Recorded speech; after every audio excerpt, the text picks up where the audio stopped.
Živijo, dobrodošli v podcastu Raztezanja, kjer z Gorazdom raztezava najne možgane in se pogovarjava o izboljšanju izkušnje strank. Danes bomo govorila o novostih, ki jih je HubSpot predstavil na Inbound konferenci pred 2 tednoma, glede na to, kdaj tole ven pride. Za letos nam ga žal ni uspel obiskati v živo. Jaz priznam, tudi bližje ni bilo v živo, kar z enotedenskim zamikom sem si stvari uspel pogledati. Gorazd, upam, da je tebi kaj lažje šlo. Ja, no, tam nekaj kot tebi.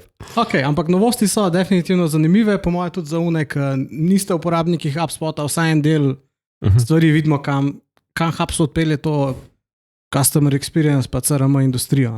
Zdaj, preden gremo na temo, bi jaz kar odprl vprašanje. Če se vam pojavi kakšno vprašanje med gledanjem frodix.com/vprašaj, zdaj pa kar prebral vprašanje, ki sva ga dobila. In sicer Edo nam je pisal: zanima me tak CRM, kjer bom lahko vnesel podatke o mojih konkurentih in po kakšnih cenah nudijo podobne proizvode, kot jih jaz tržim. Doslej še nisem zasledil niti približno to, kar iščem že več kot 8 let. Upam, da se bo končno nekdo lotil take nadgradnje CRM. Zadeva bi zelo pomagala vsem strankam v marketing procesu. Ok, če začnem. Zdaj se mi zdi, da ena zadeva, ki je sicer super, kar se Edo želi, je pa res tako, da odvisno na kateri panogi si, ker v nekaterih panogah, recimo zunaj CRM-ja, obstajajo sistemi, ki ti omogočajo monitoring nekih cen. Recimo v hotelski industriji to dosti znana stvar, recimo ne vem, že povsod, kjer imaš neke primerjalnike cen, Trivago pri hotelski industriji, imaš prav sisteme, ki jih plačuješ kar dosti, kjer ti pa v bistvu gleda vse tvoje cene na vseh portalih, agencijah in tako naprej. Podobno za letalske karte pa ponudbe tam. Tako, ja. Zdaj, recimo, če bi v e-commerceu, bi si lahko malce ceneje si pomagal, če bi imel tam proizvode, se pravi, mislim, da je tudi to zadeva, mislim, da je plačljiva, ampak bi lahko te podatke dobil nazaj, se pravi, lahko vidiš, kje je tvoja cena pa konkurenčna cena. Zdaj, da bi bilo pa to kar generalno na voljo. Pa za e-commerce je še en kup rešitev, ki ti išče, primerja cene, dinamično tudi prilagaja tvoje cene, torej ti imaš lahko vsako minuto drugo ceno na proizvodu. Ja. Mislim, da moraš imeti pa pol po opisu ali so po ISBN-ju pol gleda. Ja, no tako, hočem reči, da je še veliko rešitev, ne samo zato, da ti veš, koliko ta stvar staje druge, ampak si jo lahko tudi dinamično prilagajaš. Ja.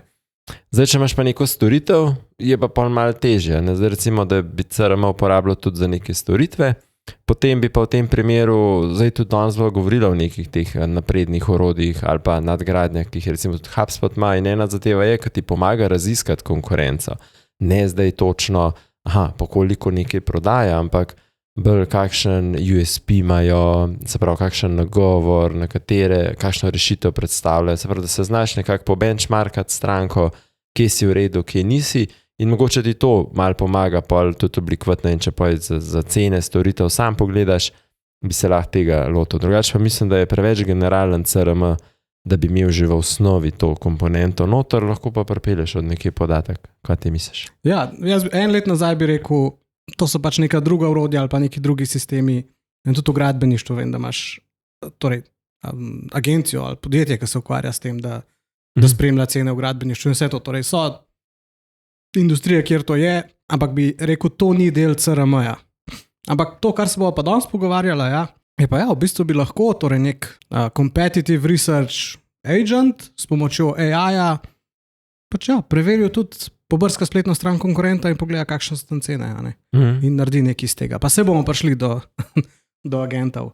Tako da, Edo, upam, da sva ti odgovorila, poslušaj še do konca, pa se bomo tudi teh stvari dotaknili, kaj bi se dali narediti z nekimi agenti v CRM-ju in ga na ta način nadgraditi. Za vas pa torej še enkrat frodix.com/vprašaj, če imate kakršnokoli vprašanje, komentar, predlog, vsega bova vesela. Zdaj pa Inbound 2024. Bili so keynote, predstavitve novosti, izobraževalne vsebine za marketerje, za prodajalce, za partnerje, velika imena Hollywooda, podjetništva, Serena Williams, Ryan Reynolds, Kara Swisher, ljudje iz OpenAI in drugih HubSpot partnerjev. Skratka, ful zanimivih vsebin, ful gostov, jaz bi reče par teh okroglih miz pogledov, ki še nisem uspel. Ampak da se danes fokusirati na novosti, pa če naredim nek povzetek tega, kaj vse je. Torej imamo,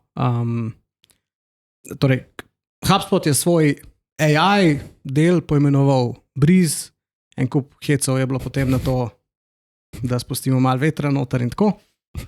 Ampak imamo recimo 3 Breeze funkcionalnosti, eno je Breeze Agents, skupaj z Agent AI platformo, potem je Breeze Copilot, chatspot Rest in Peace, bomo sam to rekel zaenkrat, Breeze Intelligence, Clearbit, Rest in Peace. In letos je bilo spet močno leto za marketing, torej en kup novosti v Marketing Hubu pa v Content Hubu, ker se mi zdi, da lani pa predlani nista bila tako močna, ni bil tako močen fokus na marketingu, je bil bolj na CRM delu. In jasno, ok, tudi v drugih hubih je povsod nekaj novosti. Zdaj na trenutke sem imel malo občutek, da gledam neko predstavitev novega iPhona, kjer si rečeš, vse to smo že videli, samo malo je boljš, ne?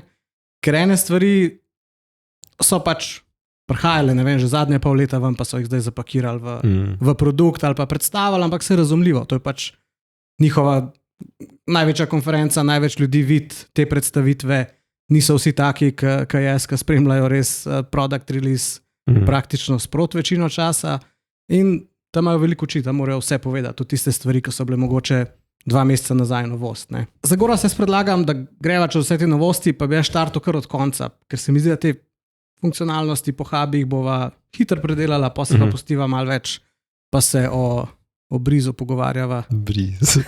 Work is a breeze. Tako ne vem, če jaz začnem čisto, kaj se mi zdelo v teh drugih hubih zanimivega. En kup funkcionalnosti je, ki bojo HubSpot uporabnikom olajšali življenje, en kup funkcionalnosti je, ki bojo developerjem olajšale življenje ali pa integracije.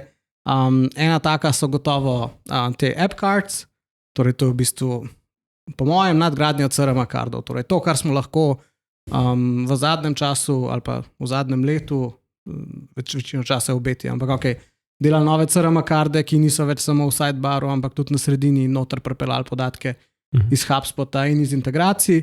Bomo zdaj tega videli, torej integracije, app cards, torej integracija iz marketplacea bojo dobile bolj osrednji prostor v HubSpotu, kakor so ga imele do zdaj.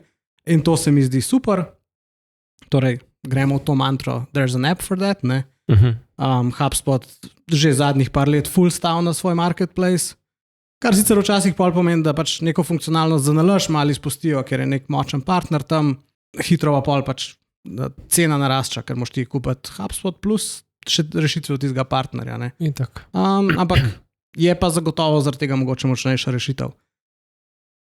Druga stvar, ki mi je bila zanimiva, je to, da so ta njihov sales umestnik, torej ta za prejemanje plačil. V Evropi sicer ne moramo imeti HubSpot kot payment provider, ampak lahko Stripe integriramo, da so dodali možnost prodaje subscriptionov, kar se mi zdi tudi super, sploh za neke manjše service providerje, kjer lahko zdaj prodamo tudi nek coaching, kar na subscription ali pa take stvari. Mislim, vse ta subscription po mojem, zdaj, če ni to, da si SaaS biznis, ne, bi verjetno lahko marsikaj dal v ta subscription. Mislim, da imaš invoice, recurring, ne, ali pa prav subscription. Tako, no vse, kar je zanimivo je, da subscription je nek način, kako malo obrniti svoj produkt, ki ga imaš ta trenutek, pa da ne greš vlagati čist v postavljanje infrastrukture za subscription, sploh če nisi SaaS, ampak pa če imaš nek drug produkt ali pa neko storitev, ga lahko s tem zelo hitro bootstrapaš, pa začneš vsaj na nekem majhnem scale delati. Tako, ta se mi zdi tudi tako velika nadgradnja tega načina za pridobivanje plačil. Torej, Palmova, Marketing Hub pa Content Hub. Zdaj ti prevzem. Ok, zdaj, tle se mi zdi predvsem ta del integracija z YouTubeom. Mislim, da je v tem delu noter zdaj pa, da nam kaj me popravil. HeyGen je tukaj integriran, da lahko to uporabljaš tudi direktno. Pač generiraš videe, direktno zadeve objavljaš, delaš remikse. Se mi zdi ta del, glede na to, da je zdaj, vemo, da je video vsebina zelo pomembna, ključna, to delaš iz enega orodja in res, zdi se mi, da je še enkrat zdaj, kot se rekel, v dokazal HubSpot, da res za marketer je res nekaj naredil dobrega, spet jim je nekaj omogočil par teh orodja. Se je recimo tudi naslednji ta, da imajo zdaj bolj centralizirane vse marketinške aktivnosti kot Marketing Home, vse na enem mestu, vse vidiš, boljš preglednost nad vsemi kampanjami, ki jih delaš.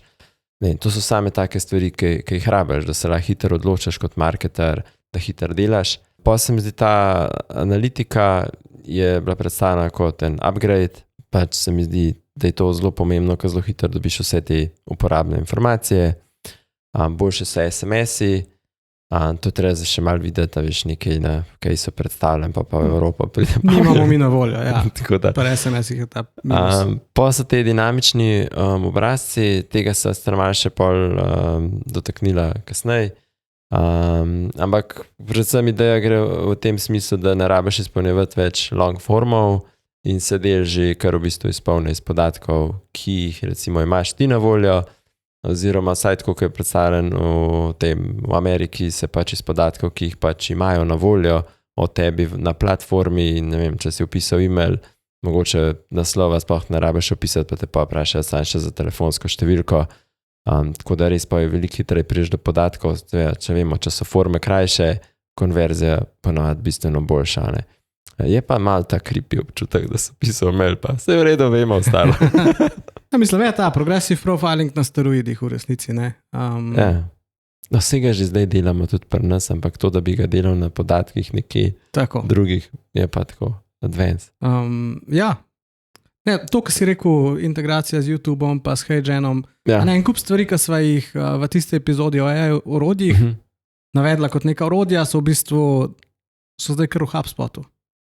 Torej in generiranje videov in generiranje, zdaj imajo recimo govorila so že o generiranju spletnih strani, zdaj imajo še generiranje case studijev, ki je zelo pomembna vsebina za kakršnokoli podjetje praktično.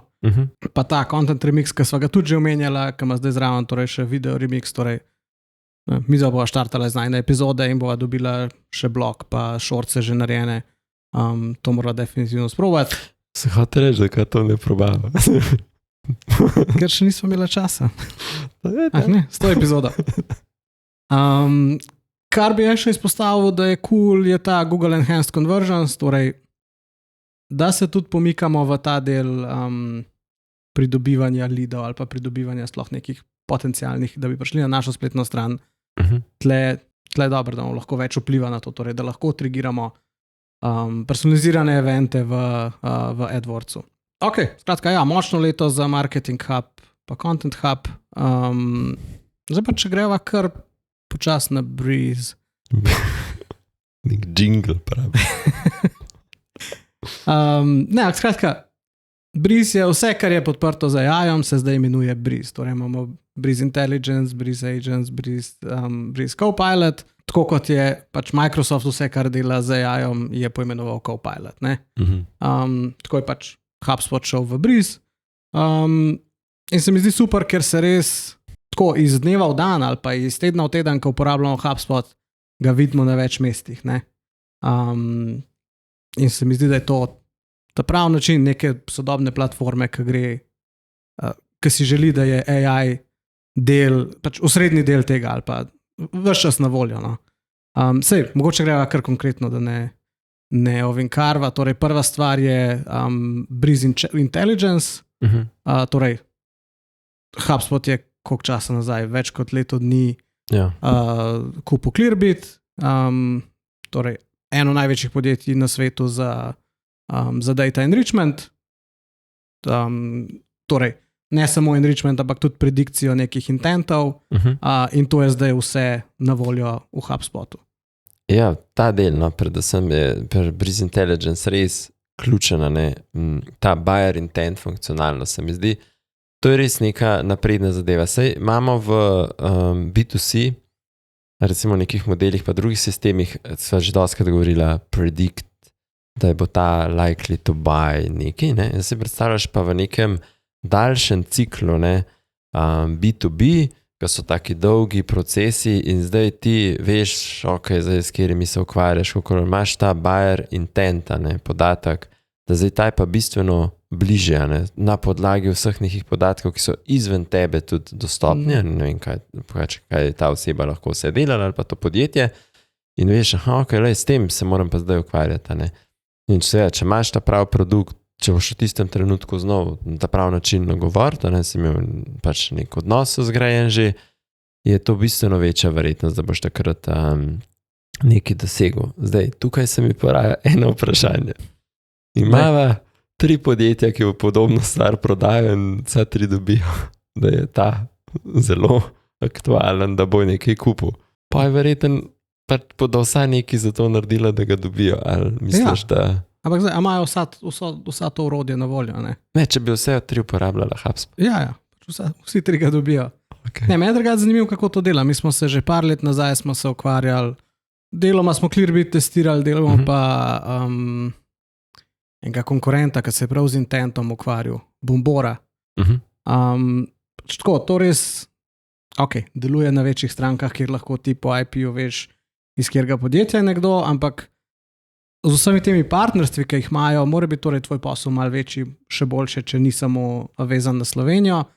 Ampak s partnerstvi, ki jih imajo oni tudi s content portali ali pa z nekimi biznis portali, oni torej ne samo da ugotavljajo, a je zdaj nekdo iz tega podjetja prišel na tvojo spletno stran, pa sicer nimaš od njega soglasja, ne poznaš ga, ampak veš, iz kjerega podjetja prihajajo, ampak znajo torej tudi prepoznavati, nekdo bere na, ne vem, kaj so zdaj content partnerji, ampak rečemo na Forbesu, nek članek, ki je povezan s tem, kar ti prodajaš in na podlagi tega torej tudi dviga intent. Tehnologija je že obstajala, zdaj je pa res še nadgrajena, torej s tem, da AI prepoznava ali pa na boljši način se še prepoznava intent, tako da super.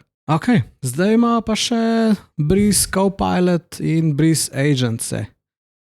Tlej nekaj prekrivanja, pa daj nam razloži razliko med agentom pa Copilotom. Zdaj jaz ne bi tle v definicijah, ampak sam tok na začetku, ne. Agent AI je pravzaprav asistent, ki lahko reče samostojno opravlja naloge. Zdaj, če bi imeli to pomeni v podjetju, imamo nekoga zaposlenega, ki je dela 24/7, nič rab nobenega odmora, vedno znova se zna naučiti iz nekih situacij, kako nalogo narediti, ne vem, zna poiskati informacije, kje od tam pridobiti podatke, da se bo na to odločil.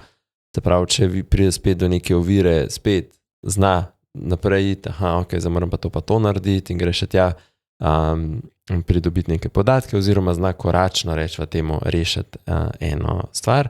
To se v teoriji vse to naredi brez nekega človeškega posredovanja. Torej to je AI, ki zna uporabljati orodja, ko pa gledamo, kako to počne, pa vidimo, da se veliko tudi sam s sabo pogovarja, da napreduje. Ne? Tako se daje pravzaprav neke prompte, če bi zdaj to odrekali tako, kako, pa pač mora biti pa itak povezan v neke sisteme. Se malo v agentih še pa naprej govorijo. Zdaj na drugi strani, če je Copilot je pa bolj en tak zvest sodelavec, pomočnik, ki ti pomaga dati dobre predloge, pomaga ti recimo, zdaj moram pa tole poanalizirati, on ti lahko to naredi. Se pravi, nekdo, ki bo zate naredil analizo, napisal poročilo. Res, kaj veš o teh serijah ameriških asistenti? PA. Tako da je bolj ta del. Ti pomaga tebi postati na koncu Copilot boljši, ker ne naredi vsega namesto tebe, ti pomaga biti boljši. Zdaj, bi rekel, da je to tvoj sparring partner na nek način. Ne? Zdaj, če sta malo pogledala razlike med njima, avtonomnost, prav, agent AI je avtonomen, Copilot je pa na ta način v bistvu, kot AI zdaj uporabljamo, ali pa chatbote, čete, podobne, klode in podobno. Vnašaš nekaj, želiš nekaj, vprašaš, kaj ne ti pomaga. Ne? Zdaj, pri nekih kompleksnih nalogah, recimo, da je mogoče malo zasnovan ta nov model O1, malo na ta način v sebi, da si zna recimo ima malo ta daljši procesni čas, razumeti neko zadevo, bolj ta reasoning vklopati, in si bi že nekaj korakov naredil. Zdaj, čisti agent bi pa dostopal tudi do drugih podatkov, šel nekam preveriti v neke baze, mogoče nek kontekst iz nekega četa ven probal razbrati in tako naprej. Se pravi, bi ti res omogočal nekaj narediti. Ja, sej, torej, Copilot je v bistvu ta AI, ki ga najbolj poznamo, ker se z njim že zdaj vsi vsakodnevno pogovarjamo. Tudi v bistvu HubSpot je bil zelo hiter s Copilotom zunaj, sam pač da ga ni tako imenoval, torej na začetku se je to imenoval ChatSpot, pa živeli je na svoji spletni strani in povezan je bil s HubSpotom. In tudi lani so ga mečkam bolj resno launchali na inboundu. Se zdaj, ok, je preimenovan, jaz sem na hiter mal par stvari potestiral, pač še vedno je to ChatSpot. So ga odkar je od začetka do danes full nadgradil,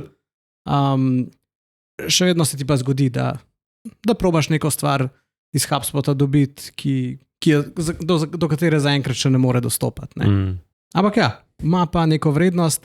Tle edin, kar se mi zdi, da recimo v Sloveniji ali pa vsaj v tem, kako se mi pristopamo v kakšnem lead researchu, pa kako rečemo glavni fokus HubSpot strank, ki je velik SaaS podjetij iz Amerike, pristopa k iskanju leadov, je mal drugačen. Torej, HubSpot hitro reče, naš pa zanima, ne vem, kakšen funding ima to podjetje, kar je pri nas, če delaš na slovenskem trgu, dosti nerelevantno, oziroma tudi nimamo takih tako zbranih podatkov.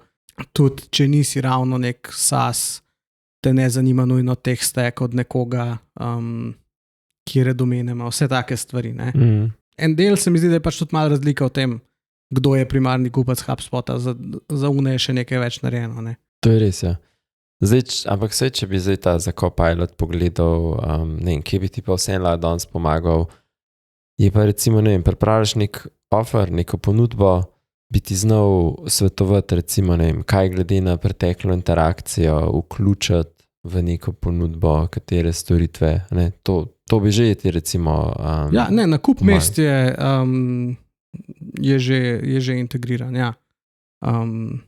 Tudi, da na hitro najdeš neke podatke, ki si prej mogel, ne vem, vsem 6 klikov narediti za filtriranje ali pa še več, zdaj pač napišeš in dobiš seznam podjetij, seznam leadov, neko poročilo in pač to, da je povezano tvoj HubSpot, to je tista razlika od ChatGPT-ja, ko moraš vsakič nekaj naložiti ali pa ChatGPT gre sicer lahko pogledati na splet, pogooglati nekaj, če tako rečeva, ne morejo pogledati, kaj je v mojem HubSpot accountu, medtem, ka Breeze Copilot pač lahko tudi vidi moje leade in mi na podlagi tega svetuje. Ok, ampak pa zdaj na agente, torej saj sva jih tudi že v raztezanjih omenjala, torej to je nekaj, kar je trend vsaj zadnje pol leta ali pa mogoče že zadnje leto, torej neki te avtonomen AI oziroma AI, ki naredi več kot samo odgovori. Ja, zdaj, a greva najprej na Breeze agente kot take?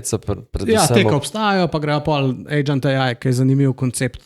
Ja, zdaj recimo tisti, ki si neke, rečemo temu, procese ali pa delovne tokove predstavljajo v teh sistemih, ne. Ta del zna zdaj recimo agenti sami nekaj oddelati, zdaj čist marketinško, zato, ker si tudi omenil remix, pa generiranje objav, recimo bi lahko z nekih objav naredil tudi pa različne objave za različne družbene omrežje, se pravi za enega contenta, različne objave. To pa generiranje objav je upgrade, torej že nekaj časa si lahko generiral poste ali pa ali social poste ali blog poste, kar zdaj naredi je torej, da analizira tvoje social poste, njihovo uspešnost, se iz tega nauči in na podlagi tega zgenerira nov post. Torej ima več korakov, prej si mu pač ti dal usmeritve, v zadju imel jasno še ta del prompta, kako napisati dober social post, zdaj se pa v bistvu še neko učenje vključeno noter. No, to se mi zdi dosta taka dodana vrednost. Je pa drugi del reče predstavitve agentsov vsem šel malo drmeš v smer agent AI, ne? Platforme, a malo predstava, kaj je to? Torej, mogoče jaz bi sam agentih, ki so že na voljo, boljš, no. Bi jih mogoče naštel. Torej, imamo jih v marketingu, v salesu in v servisu, torej imaš prospecting agenta, imaš customer agenta, ki zna na vprašanja strank že odgovarja, torej vaše tikete rešiti, tako rečeno. Prospecting agent, ki ti pomaga spet. Že prej si lahko uporabil AI Copilota, da ti je spisal mail za neko stranko, zdaj v obliki agenta ti zna to spisati na podlagi pretekle komunikacije, na podlagi tvojih uspešnih delov, poiskati, kdo so najboljši prospekti in za njih pripraviti mail. Ne? Torej, stvar je šla 2 koraka naprej. To so recimo te, ki so že na voljo, ne? Torej zdaj Agent AI je pa nekaj, kar Dharmesh razvija zdaj že nekaj časa. Ja. Je pa zanimiva ideja, ne? Torej, ki je v bistvu LinkedIn za AI agente. Vsaj tako je predstavljen. Torej, to je edino profesionalno mislim, community za AI agente. Torej, gor lahko, jutro bomo lahko to vsi delali, ne? Ampak gor so AI agenti in ta koncept je zanimiv, da ima vsak svojo slikco, lahko mu slediš, kaj je novega, lahko ga zaposliš, ne? Torej je hire gumb. Luštna ideja, no? Ja, jaz se pa javil tudi za builder del. Nisem sicer še Dharmesh rekel, da to skozi klika po noči, jaz ne vem, 2 dni jaz klikam. Ja, tudi jaz še nimam dostopa. Ampak je par teh caseov je zanimivih, no. Je pa tako, kot je tudi on rekel, ne, da to bo tako nov marketplace. Mislim, tako, ko imaš za appe, App Store, appi, bo enkrat agency, taki pa boš vzel 2, mogoče povezal skupaj, sestavil in ti boš dejansko boš imel ljudi, ki bo to znali kodirati, znali kreirati, na drugi strani pa mogoče pač uporabnik boš pa samo vzel 2 agenta, bistveno hitreje to skupaj si sestavil, pač dal v neko svoje okolje, tako kot je HubSpot. Tako da definitivno tistega, ki ga zanima malo več, niso zdaj tako, saj trenutno ne, te, ki so objavljeni, ne delujejo toliko super napredni, so pa te, ki jih imajo v treningu, pa nakazujo neko smer, no, kam bi lahko recimo šli, ne. Kaj imaš recimo, ne vem, da recimo lahko neke osebe pač analizirajo, malo še pozabi s HubSpotom, poti že neke slajde pripravijo na podlagi tega, pač že kar za neko stranko, da ti workflow pomagajo zgraditi.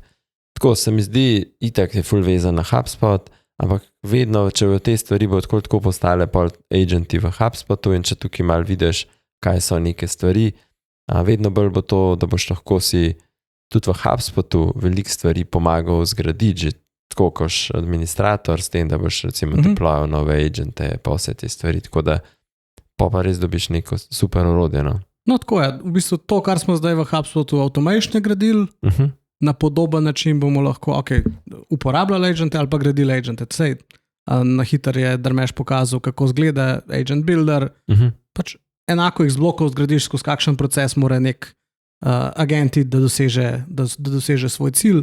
Sej, mogoče en shameless plug, ne? Tudi mi imamo v Frodixu enega agenta, ki je primarno HubSpot agent, ampak je v resnici tako narejen, da ga lahko povežemo tudi na druge CRM sisteme, torej Lead Research Assistant, kar tudi na Agent AI imamo konkurenco, ampak torej, ideja je, da lahko agent ti mu poveš neke osnovne podatke, ki jih imaš, recimo pri Lead Research Assistantu povemo ime, priimk pa e-mail od osebe, dodamo še podjetje, če ga imamo, skratka, podatke iz vizitke, ali pa osnovne podatke iz LinkedIna in kar nam Lead Research Assistant naredi v nekaj zaporednih korakih, skozi katere gre, je, da razišče, iz katerega podjetja je ta oseba, razišče to podjetje, torej dobiš neke informacije, osnovne informacije o podjetju, ki bi jih sicer šel na Bizi pogledat, neke novice o podjetju, ki bi jih sicer šel na Google pogledat, potem ti razišče to osebo, ki je spet nekaj, kar bi šel na Google, pa na družabna omrežja pogledati ali na LinkedIn, Facebook. Skratka, če imaš neko prodajo večjim strankam, pomembnejšim strankam, kjer se ti pripravljaš na prodajo, ti ta Lead Research Assistant lahko prihrani 20 minut do pol ure nekega researcha, a ne? Ki ga je zdaj že marsikdo tudi do zdaj naredil, na ta način ga lahko hitreje dobiš.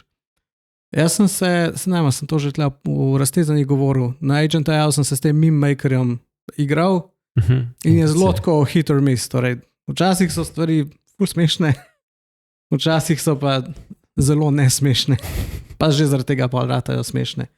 Se tega jaz tudi največ uporabljam. Tako velikrat klikam in go. Se vidi, kaj si šeramo interno. Tako da, Cool.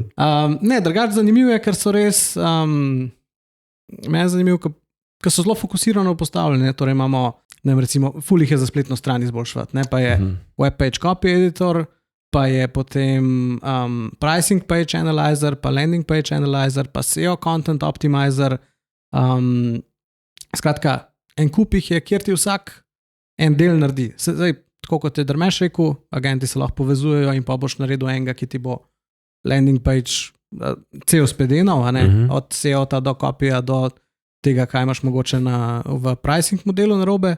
Definitivno to zanimivo, hkrati pa ta vpogled, ki ga dobimo, tako kot si rekel, torej, nekaj boš uporabljal na Agent AI, ki je sicer povezano s HubSpotom, ampak še vedno moš nekam druga mit. Dobivamo spet vpogled v to, kaj pa bo v prihodnosti v HubSpotu ali pa tudi v drugih CRM-jih na voljo kot neka funkcionalnost. Torej nekaj, kar se bo tukaj prijel, bojo definitivno dajali v produkt. Tako da jaz se Agent Builderja se kar veselim, sicer mi nekaj podobnega delamo s par drugimi platformami, pa mogoče to prehranva za eno drugo epizodo. Ne bi dal EPP. Po mojem se lahko preveč razgovorim, pa mi je strah začeti. Okay.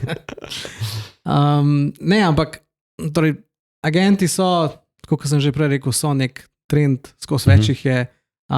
In kaj mečkam pred inboundom, je imel Salesforce tudi svojo konferenco in oni imajo pa Agentforce. Ja, Dreamforce je bil, sveda event, spet kako vsi te poln zvezdnikov, tako da po mojem kot eventi mora biti kar super zadeve. Ja, je pa, ne vem, vsi, ki Salesforce sledijo, vejo, da so imeli razne Trailblazerje, pa je Sales Blazerje, no, zdaj so Agent Blazerji in uvedli so ta v bistvu, mislim, da je Einstein njihov ta model, je zdaj pač nekako prišel v Agentforce. Malo so v bistvu tisto strukturo spremenili, da je res data cloud na sredini, pa te agenti so zdaj res v spredju, v smislu tega, kako hiter se relativno dajo kodirati ali pa spreminjati, že kar on the go, pa uporablja. Sej en case sem imel, ki se mi zdi, je tak, uporaben za kogarkoli, ki bi to delal. Imeli so v bistvu trgovino, kjer si ti en artikel kupil, pa bil primer, pokličeš, preden so deployali neko funkcionalnost in si mogel povedati, tvoja številko naročila, tretje. Pač prvi case je bil, da je brez agenta, da se ti agent jav, in potem je to res traja, čakaš in tako naprej. Drugo je, da ste agent jav in pač on že kar ve, Andrej, ti si naročil to pa to, takrat ti rečeš, ja, to sem naročil, sam številka ni v redu, ok, a vam poiščem v, ne vem, bližnji trgovini prvs, in pa že kar ve, da si San Francisco, in ti reče, a vam kar reorder naredim, pa prijete čez 3 ure iskat. Sem sej razmišljanje tega, ne, kaj vse se tukaj zgodi, brez da bi človek spraševal. Tako kot nekdo, ki bi bil res izuren, ki reče, ok, boste to vrnili, rabite dosti hiter, a boste pa šli iskat, date lahko našo najbližjo trgovino. In ta dela se mi zdi dosti uporaben. To so že omenjali, ne, tam gre za angleščino, v angleščini je voice res, lahko ga po mojem daš v produkcijo, čisto enostaven v Ameriki za neke take support zadeve. Zdaj slovenščina definitivno še nismo tam. Zdaj, če bi pa to funkcionalnost upeljal skozi razne čete, ne, kjer pa gre za ta pogovorni del, pa mislim, da je vedno več use caseov tudi pri nam. Mogoče bi začeti malo bolj vodenja, template pogovori, ampak še vedno bi vzadnik agent lahko pa bistveno več stvari raziskal. Pa en case je bil pa dober, no, ko če to krešuje AI, je pa ta del, da ti upišeš vse svoje podatke v procesu klica, pa že številko naročila in potem ste jav agent in je tako, in vaša številka naročila je. Ti si že tako malo penas, nekaj vam prav. Ja, ko neki, ne vem, v supportu zamenjati majico, pullover, to lahko agent naredi. Ko pa ti začne spraševati, ja, kaj bi pa zdaj meni pasal, ne pasal, je pa takoj reroute na agenta, ki je stilist, ali pa ne vem, se s tem ukvarja in on ti pa svetuje. Ne more ti AI svetovati na podlagi tega in tako pač nekako loča, kje so te stvari. No, čeprav jaz zelo vidim to, ne, torej, kaj je moč Salesforcea, ne, torej, ali pa iz kje izhajajo z CRM-ja, torej velike podpore strankam in tle postavili neke meje. Ne. Zdaj, če se midva ko se pogovarjajo o Marsisu ali pa nasplošno pač o marketing procesih, torej ja, v marketingu velikrat že kar predlagamo, tudi smo modni stilisti. Ne. Tle se vidi razlika med rečemo Salesforceom, ki je zelo izhaja iz CRM-ja, podpora strankam, prodaja, medtem ko HubSpot, ta CRM trg, ali pa je pa štartil iz marketinga. No? Kljub temu, da ima zdaj isto CRM, je štartil iz marketinga, Salesforce ima pa je pa na CRM-ju zelo močen. Ampak vidimo, da HubSpot si želi, mislim, se direktno primerja s Salesforceom. Zdaj, mogoče eno malo provokativno vprašanje, a misliš, da HubSpot lahko premaga Salesforce? Ja, ga nekega je že. Okay. Mogoče, zakaj to mislim? Malo se bom navezal na nekaj, sem zadnjič poslušal. Če imamo organizacije, kjer so zelo sales operated ali pa sales driven, pa organizacije, ki so marketing driven, v tistih, kjer so zelo sales driven, trenutno še vedno zmaga Salesforce, ne? Zato, ker se dogaja več stvari okrog CRM-ja, so neke ponaco, to neke bolj kompleksne sistemi. Če zdaj organizacija je marketing driven, kar vedno bolj gremo v to smer in bom razložil zakaj, potem bi zmagal HubSpot. Ker večina marketingašev bi izbrali HubSpot v primerjavi s Salesforceom in zdaj, če se bi premaknila 15 let nazaj, mogoče bi bilo drugače.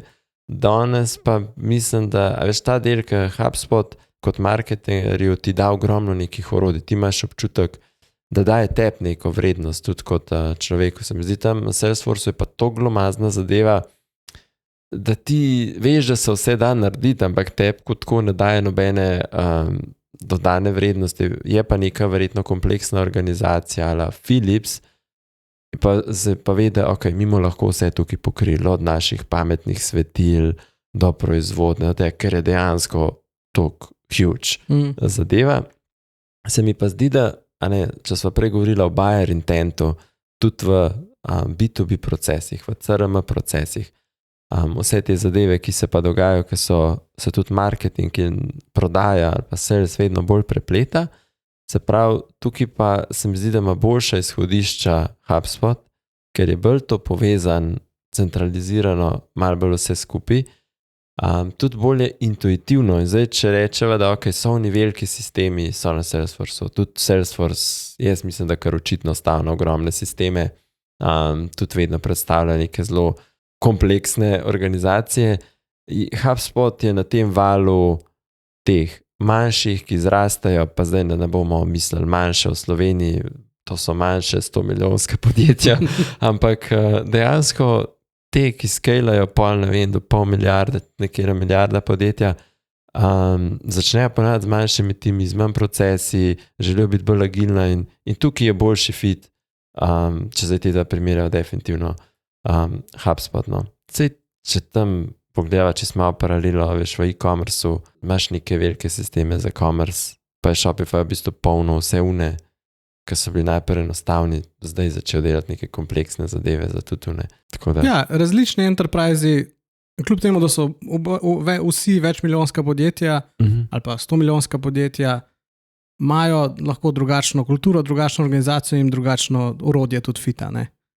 Po mojem to velja in za HubSpot proti Salesforceu, podobno kot Shopify proti Magento, BigCommerceu, kukorkoli, ne? Kaj pa je neodločen? Ni neodločen. Ja, ne, odvisno kako pogledaš. Vse je relativno.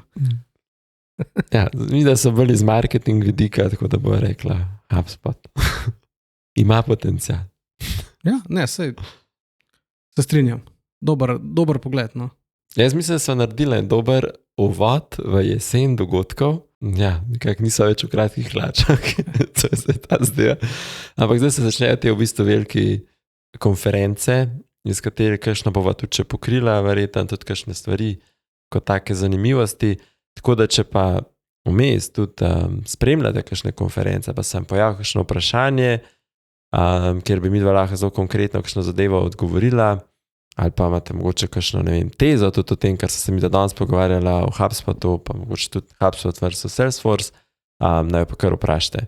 Na frodex.com vprašaj, lahko pa tudi kakšen komentar, date vprašanje na kakšen od videov, ki jih deliva, tako da tudi tam bova pa pogledala zadeve. Ja, se strinjam. Vesela bo vseh komentarjev, lajkov na videih. Če vam je epizoda všeč, jo pošerite s svojimi kolegi. Hvala ful za poslušanje, hvala tebi, Gorazd, in se slišimo naslednjič. Čau! Čau!